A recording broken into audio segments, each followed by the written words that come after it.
Hey everyone, I'm here today to talk a little bit about custom Wellstring, and originally I was planning to get a few more games with the weapon against a wall weapon like 96 or a Squeezer to kind of show off the weapon a little bit more, but didn't end up finding anything the day I'm recording this, so instead I'm just going to talk a little bit about it with the recycled footage and put some music in the background. So my apologies for the reused gameplay, but I did really want to talk about Wellstring, and I specifically wanted to talk about it after I discussed my meta video, because I figured it would be nice to give an example of talking about a weapon being considered for competitive play and what kind of things players might look at. And, I have experience at top level, and I'm an analyst for the game. I help coach with Moonlight right now. So I want to give a bit of my thought process on testing out a weapon like Wellstring that, I have a bit of a background with Expo in, and this is probably the most similar weapon to that. So I want to talk about my thought process and what I experimented with and such. So this started about a week ago in an Area Cup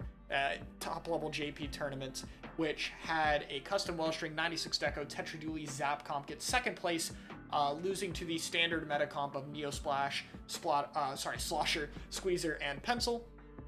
And I was kind of interested in why custom Wellstring was being picked, what it was being used for, and if it was actually worth picking and such. So I tried it out just in a few scrims. What you're watching is my first few games on the weapon, and I wanted to really look at it and think about is it worth it and why. So I think the most obvious thing to talk about here is comparing it a little bit with Explosher. So Explo is a pretty solid main weapon right now. It's used for its solid paint for its range at a backline, as well as having good area of effect damage. It's a consistent 35 damage that can combo very well with other midline options like Slosher, Range Blaster, or Splatoon Stamper.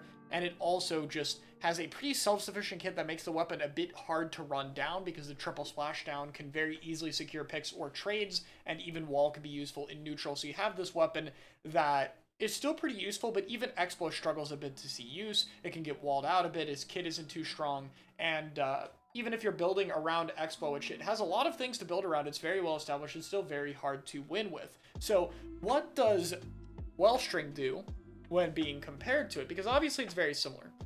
And I will say, I don't think the paint is as good as Explo. You do still paint fairly well, but I think the big difference is you are kind of choosing a bit more between painting and dealing damage, because if you are having the bow explosions close together, it's your least effective paint compared to tap shots or your full charges, just kind of with the bow shot spread out as far as possible. So compared to Explo, the paint and damage would feel a little bit more separate.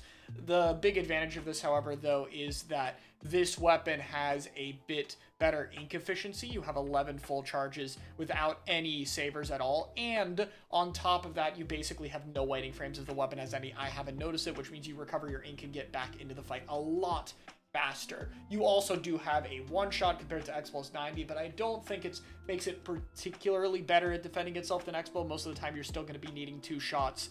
And the AoE has some advantages and trade-offs. It's more of a line of AoE, vertical or horizontal, than Explo's circle, so it larger in terms of the distance it can cover, but it's a bit less of a sphere, so there are more times where you'll miss the opponents. And this is a 30 damage AoE if you only hit one of the bullets, especially prevalent when you have them all spread out, compared to 35, which is a bit weaker of a combo number, obviously.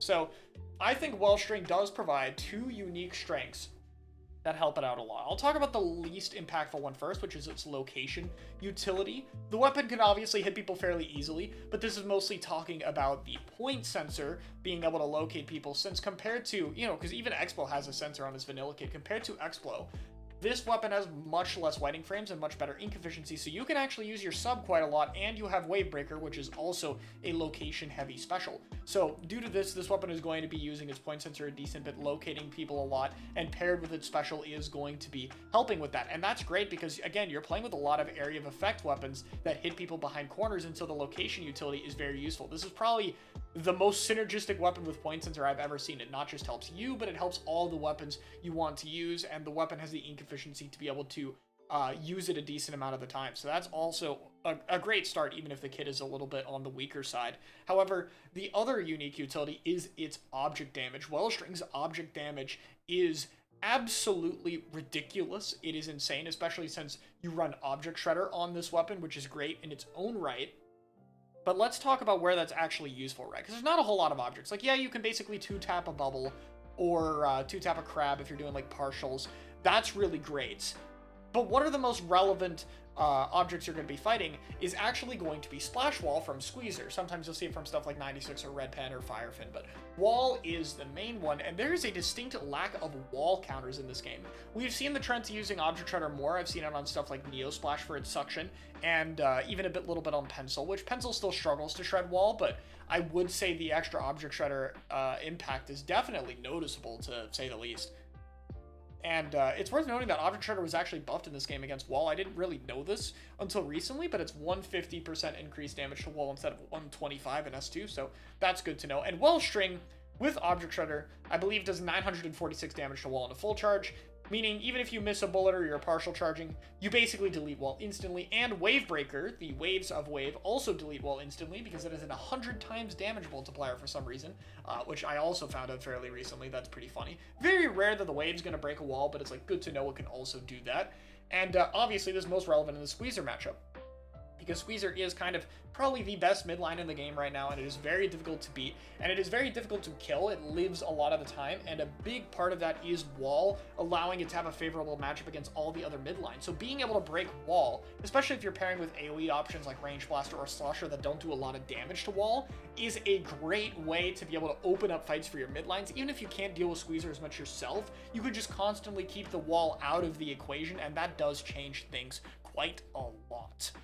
So I don't think Wellstring does the kind of chip damage and paint as well as Explo does. I think it just brings a bit of new utility to the table, and that's really interesting to me. So it's great to see a weapon that opens up more options like usual, and I think comp-wise for this weapon, you're obviously going to run it with Zap, and I think midline-wise, I mean, you could pick it with Squeezer because Squeezer is good, but I think your three main duos are either going to be Range Stamper, which I think provides the most just rock killing power to the table. Like, you have an insane amount of kill threat with Range and Stamper. They're just some of the best slaying weapons in the game, and that's great. However, it does have a bit of a downside in terms of specials. You're either going to have double wave or wave Kraken, which is not great, honestly. You're really reliant on Stamper Zip, so you need a really good Stamper to make that work. There is Range Blaster Bucket, probably the second best combination in my opinion. You're basically just doubling up on the AoE again, same weaknesses there, but with Bucket you have a bit more of a consistent entry and another AoE weapon to pair with Range, so now you have 3 weapons that can do that. Again, this is just a comp that Explo would also run.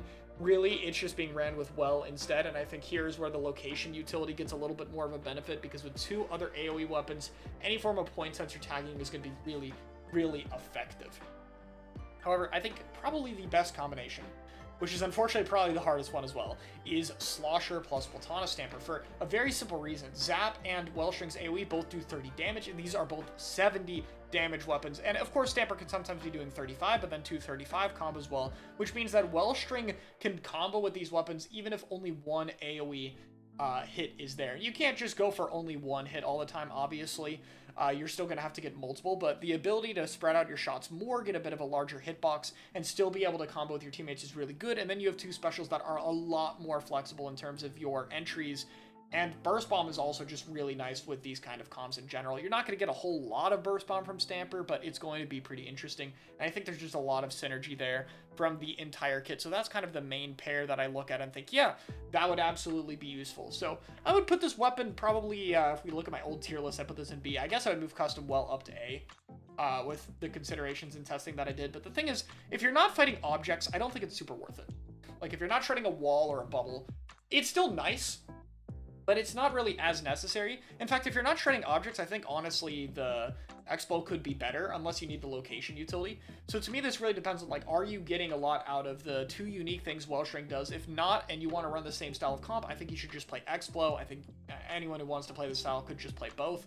And if not, just run something more standard. If they wanted to make Wellstring a little bit stronger, buff-wise, I think the main thing would just be buffing Wave. This weapon gets a lot of Wave, and if Wave was a bit more consistently useful of a tool in more general situations, I think it would help a lot. Just being able to get a special that has a bit more impact on the game could allow the weapon to be a lot more flexible and work a bit better in more standard situations. And it wouldn't outclass Explo. Even with that, Explo would still have things that it's better at, so I think it would be fine. That's really the main buff I hope for. I also haven't mentioned vanilla Wellstring as much. I don't think it's that much worse. I mean, you lose out on the location utility, and the special can get you killed a bit, which is a bit of a problem with this weapon needing to live quite a lot, but I mean, it's still fine to use as a bit more defensive Wellstring. You get a lot of auto bombs when you have last-ditch effort in zone active, so having an extra bomb that you're going to use a lot is still good, and it's still going to provide location since it can obviously follow people. So I think there's a lot there with it, but most of the time I think if you're running Wellstring comps, you're going to be playing the custom one, unless if you fight a team that really struggles into hammer. So that's my thoughts on testing Wellstring so far, and it's pretty interesting to think about. We have a patch potentially coming up very soon for the mid-season patch, and I really hope some of these weapons that are so close to working more consistently like this get some form of buff to the kit or weapon at all, because there's just a lot of weapons that are so close to working more consistently, and I think this one does at least work in the right scenarios, but I would really like to see it be able to be picked more often. As for other modes, by the way, because I'll briefly touch on this, I don't think Tower and Clans are particularly nice for this, but Rainmaker is even better than Zones for this weapon. You basically just win every Rainmaker shield fight. I think you pick the vanilla kit way more in that mode because Hammer is pretty solid on Rainmaker, but I guess I'll just note that real quick. Yeah, this is Zones and Rainmaker weapon for me, and I'm very curious to see if we'll see this again, whether it's the comp ideas I have or the more rushdown stuff we saw Japan try with it. But that's all my thoughts, just from a little bit of experimentation on Wellstring. It's always cool to try something new out. It keeps the game a little bit fresh, and I had a lot of fun with it. Thanks for watching.